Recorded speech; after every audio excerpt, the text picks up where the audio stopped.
Your brother CJ, and I'm excited to meet with you today. We're going to discuss the vision wheel. Now, during this time of Thanksgiving, this is when I take time to reflect.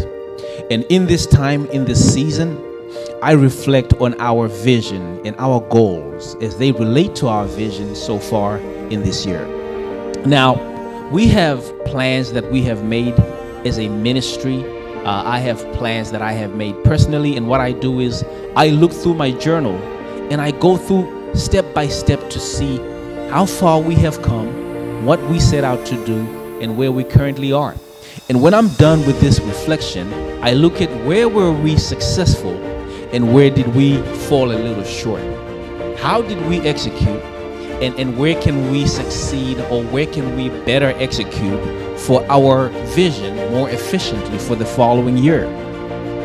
Then what I do is I begin to mentally focus on the year ahead. Now, I don't know about you, but for me, Christmas is a very, very busy time of the year.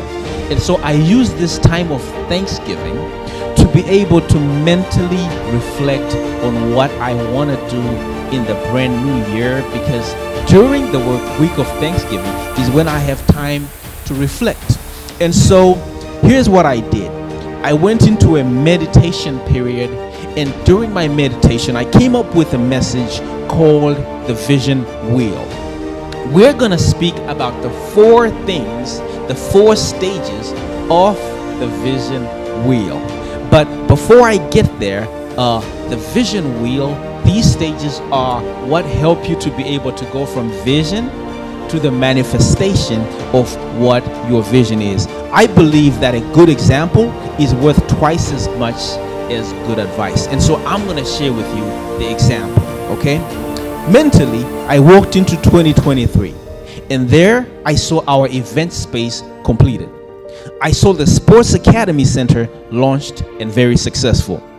I walked into 2024 mentally, and our Bessa Academy School was completed.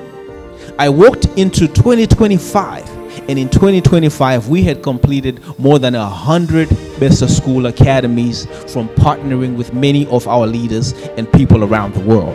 I walked mentally into 2026. In 2026, we were providing hundreds of high quality homes for families all around Africa in our property development. I walked into 2027. In 2027, the Destiny Center was completed, and we were filling up the Destiny Center for Jesus.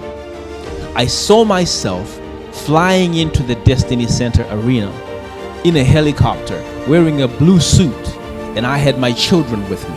And when we landed and I started to walk towards the stage of the Destiny Center arena, I could hear the songs of praises were singing and worshiping the Lord. And as I got closer and stood on the podium, I started to see myself glow from within with a glorious vision from the Lord. And when I saw myself glow, I started to see one by one, my children started to glow. I started to see the ministers and the pastors that were on the stage with me begin to glow one by one. And then I started to see the audience, the studio audience, the thousands of them that were there were beginning to glow one by one by one. What I was witnessing was a vision of something that I am seeing the end from the beginning of. I was seeing a revival, a spiritual revival, a financial revival, a people's revival created by the Lord. I was seeing something in my vision that I had been desiring to see. In other words, what I just shared with you is a 5-year vision of what we're gonna do in this decade. As I was going through this time period during our time of Thanksgiving, I was now reflecting on where we are of this vision, because this is a vision that started at the turn of the century. And so with that said, we have to now define the vision wheel in the 5 steps. And those 5 steps are what we're going to speak about next. Hey guys, remember to like, subscribe, and comment, and also hit that notification bell so you can get all the videos.